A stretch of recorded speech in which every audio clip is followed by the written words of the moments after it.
Bonjour à tous, j'espère que vous allez bien.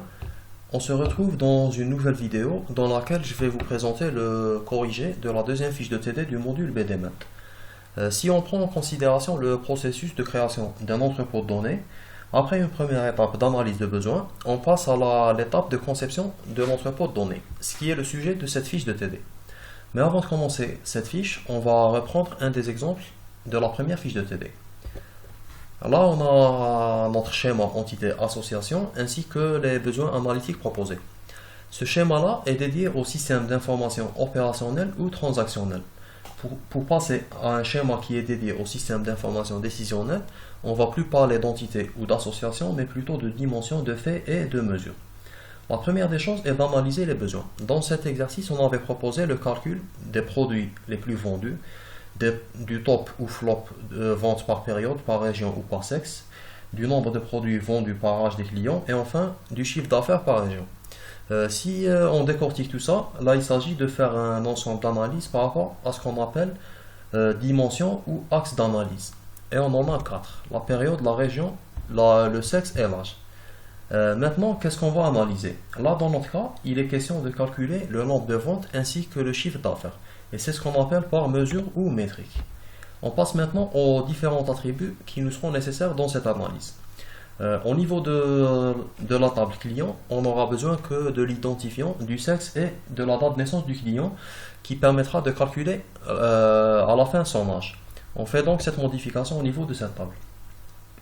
Au niveau des deux autres tables, ville et produit, on fait aucune modification étant donné qu'on n'a pas d'attribut inutile par rapport à nos besoins. On doit également ajouter la dimension temporelle.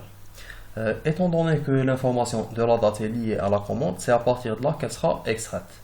Enfin, on doit enlever la catégorie vu qu'elle ne figure pas parmi nos besoins. Là, on a nos quatre tables de dimensions. On va également enlever toutes les associations existantes, étant donné que dans ce contexte, les dimensions ne seront plus liées entre elles, mais plutôt à une seule table qui est la table de fait.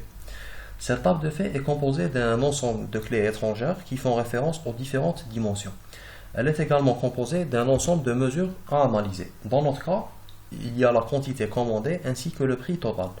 Ce prix total est obtenu en multipliant la quantité par le prix unitaire qui est fourni au niveau de la dimension produit. On peut dire qu'une table de fait correspond à une table d'événements. Dans notre cas, l'événement générateur, c'est la commande. Cet événement correspond au croisement des différents axes ou mesures d'analyse. Une commande est composée d'une quantité de produits. Elle est effectuée à une date précise par un client habitant une ville. On a donc notre schéma en étoile. Au niveau de certaines dimensions, on peut trouver une hiérarchie entre les valeurs de cette dimension. Et pour basculer d'un schéma en étoile vers un schéma en flocon, il suffit d'éclater cette dimension selon la hiérarchie. Voilà, là on a un schéma en flocon. Bon, là je pense qu'on a fait le tour de toutes les mentions qu'on verra dans cette fiche de TD. Vous pouvez vous exercer en proposant des schémas en étoile et en flocon pour tous les exercices de la première fiche de TD. Ça vous fera un peu de pratique et ça nous fera un plaisir de les corriger. Voilà, sans plus attendre, on passe au premier exemple. On souhaite mettre en place un système pour analyser les salaires selon l'âge, le niveau d'études des personnes et la situation des entreprises.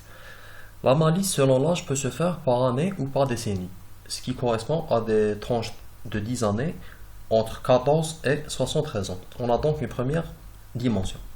L'analyse du niveau d'études peut se faire par le niveau d'enseignement atteint en fin d'études, primaire, secondaire ou supérieur, ou par le dernier diplôme obtenu, certificat de fin d'études primaire, brevet, bac, licence ou master, ce qui nous fait une deuxième dimension.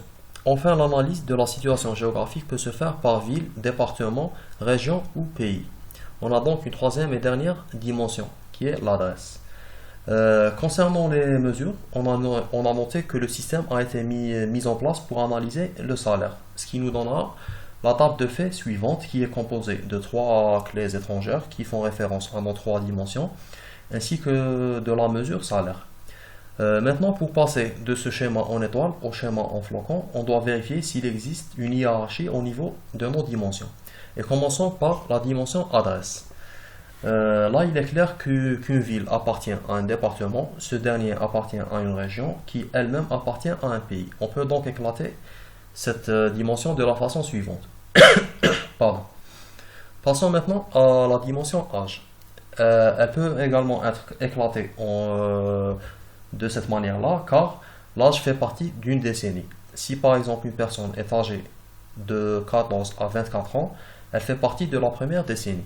Enfin, en ce qui concerne la dimension études, on peut également l'éclater dans la mesure où le dernier diplôme obtenu est inclus dans le niveau d'enseignement. Si par exemple une personne a comme diplôme une licence ou bien un master, ça implique qu'elle a fait des études supérieures. Passons maintenant au deuxième exemple. On souhaite ou bien on veut construire un entrepôt donné afin de stocker les informations sur les consultations médicales d'un pays. On veut notamment connaître le nombre de consultations par rapport à différents critères. Personnes, médecins, spécialités, etc. Ces informations sont stockées dans les relations suivantes. On a donc ce schéma relationnel qui inclut les trois relations, personne, médecin et consultation. Si on se réfère à notre énoncé, on va transformer la première relation en une dimension. On aura donc la dimension personne. On le fait également pour la deuxième relation, ce qui nous donne la dimension médecin, qui inclut tous les attributs de la relation, y compris la spécialité. En ce qui concerne la spécialité, on pouvait créer de manière séparée une table spécialité et qui sera une dimension à part entière. Pour la troisième relation, la consultation, elle inclut une information très importante qui est la date et qui sera utilisée pour créer la dimension temporelle.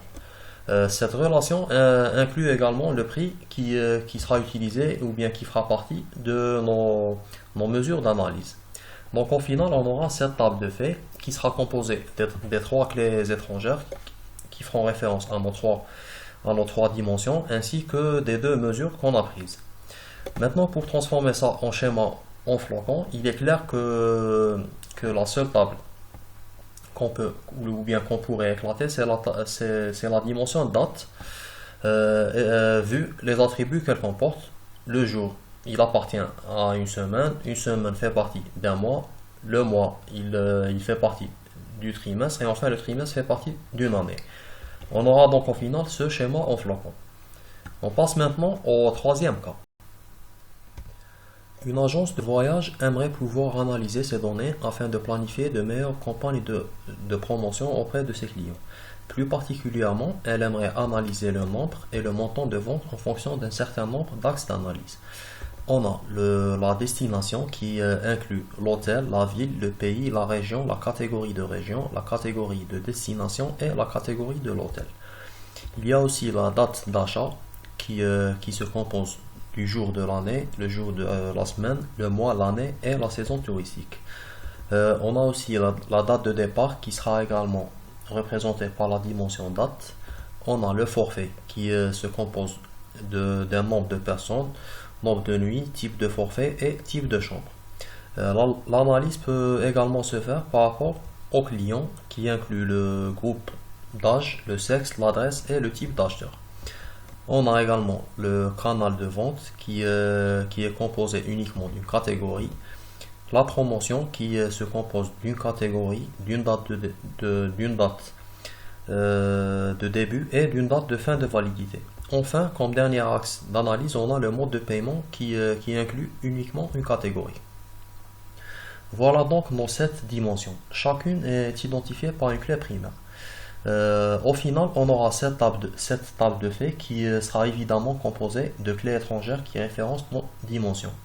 On a au total 8 clés étrangères car il existe 2 clés étrangères qui référencent la dimension date. Il s'agit de la date d'achat et de la date de départ.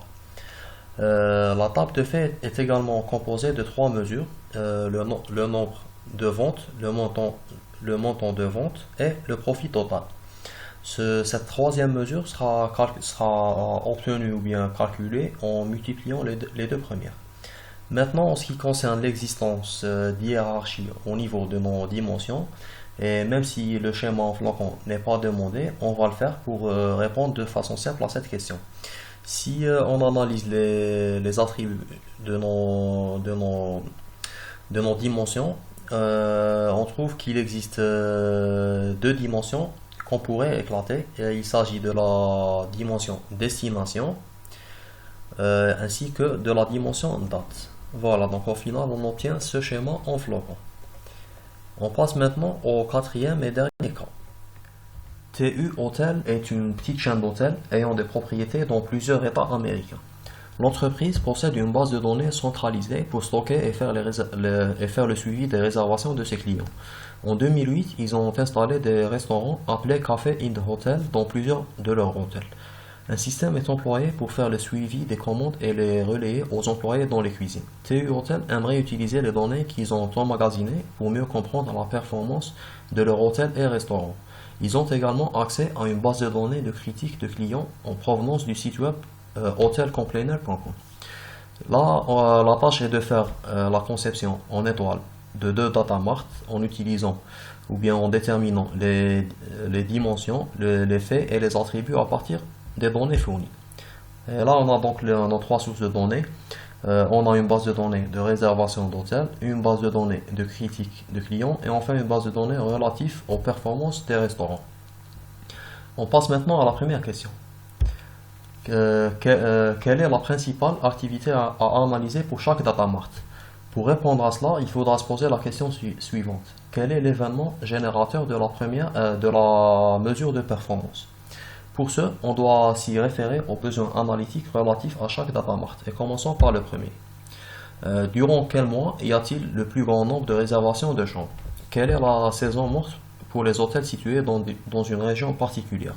Quel hôtel génère le plus de revenus? Quelle est la durée moyenne de séjour dans des hôtels de 4 étoiles et demie ou plus? Les fumeurs restent-ils plus longtemps que les non-fumeurs? Et enfin, pour un hôtel donné, combien y a-t-il de clients en provenance d'un autre état? Là, en analysant ces 6 besoins analytiques, on s'aperçoit qu'il est question de date de réservation, de durée de réservation, d'adresse de client et enfin de type de chambre, fumeur ou non fumeur. On peut donc proposer l'activité suivante. Une réservation faite par un client d'une chambre d'un certain type pour un hôtel dans un hôtel pour une certaine période. On passe maintenant au deuxième data mart. On a donc comme besoin quel restaurant génère le plus de revenus, les restaurants les mieux cotés génèrent-ils plus de revenus et enfin quel est l'item commandé le plus souvent dans une région particulière. À travers ces 6 besoins, on comprend qu'il s'agit d'analyser le nombre de commandes, la cote des restaurants et en conséquent des hôtels et enfin les items commandés, ce qui nous donne comme activité une commande d'un item donné au niveau d'un restaurant d'une certaine cote. On passe maintenant à la deuxième question. Là, il s'agit de déterminer quelles sont les mesures qui seront utilisées au niveau de nos deux data marts. Et commençons par le premier. Là aussi, on doit se baser sur les besoins analytiques pour déterminer ces mesures. Pour faire une analyse qui vérifie tous les besoins analytiques de notre premier data mart, à chaque réservation, on aura besoin du nombre de réservations, de la durée du séjour et enfin du revenu qui sera calculé en fonction des deux premières mesures. En ce qui concerne le deuxième data mart, c'est un peu différent. Je m'explique. À travers ces 3 besoins analytiques, il est clair qu'il s'agit de mesurer le revenu de chaque restaurant. Or, il se trouve que dans la base de données qui nous a été fournie, il n'existe aucune information qui permettrait d'évaluer cette mesure. On risque de se confronter à de telles situations dans la réalité avec un manque de données par rapport à ce qu'on souhaite mesurer. Face à de telles situations, on peut agir de 2 manières différentes. Soit en demandant à ce que les données soient complétées, et dans notre exercice, l'évaluation du revenu des restaurants aurait été possible si on avait l'attribut prix au niveau de la table food item, par exemple. Sinon, on pourrait se contenter des données dont on dispose. On peut par exemple supposer que le revenu d'un restaurant est proportionnel au nombre de commandes qu'il assure. Et dans ce cas, on pourrait choisir le nombre de commandes comme étant la mesure de notre data mart. On passe maintenant à la troisième question. Là, on doit déterminer les dimensions à utiliser dans nos 2 data marts. Et commençons par le premier. En analysant les besoins fournis, les dimensions à utiliser sont les suivantes. La dimension client, Les informations liées au client se trouvent au niveau des trois bases de données. Il faut donc passer par une étape d'intégration afin de créer cette dimension. Là, par exemple, au niveau de la base de données de réservation d'hôtel, le nom et le prénom du client sont séparés, contrairement aux deux autres bases de données où le nom est complet. Il se peut aussi que les noms soient en majuscule au niveau d'une source et en minuscule dans d'autres sources, ce qui va compromettre la cohérence des données qui sont redondantes, d'où l'utilité de faire ce pré-traitement avant de charger les données. On dispose également de la dimension hôtel. Celle-ci se trouve également au niveau des trois sources de données. En ce qui concerne les attributs utilisés dans cette dimension, mis à part les informations déjà fournies, le nom, l'adresse, etc., on aura également besoin de l'information liée à la cote de l'hôtel. On va donc extraire cette information depuis la table de rating, tout en récupérant la moyenne. En ce qui concerne cet attribut moyenne note, il sera mis à jour au fur et à mesure de manière automatique par le TL. On aura également besoin de la dimension chambre qui inclut comme attribut l'identifiant, le type de la chambre, le tarif lié à ce type et enfin l'information qui indique si c'est une chambre fumeur ou pas. Enfin, on a la dimension temporelle. La date étant liée à la réservation, c'est donc à partir de là qu'on va l'extraire. Pour le deuxième data mart, on garde la dimension hôtel ainsi que la dimension date. Cette dernière sera cette fois-ci liée à la commande, donc on fait cette modification. Enfin, on aura aussi besoin de la dimension food item qu'on va récupérer depuis la table food item.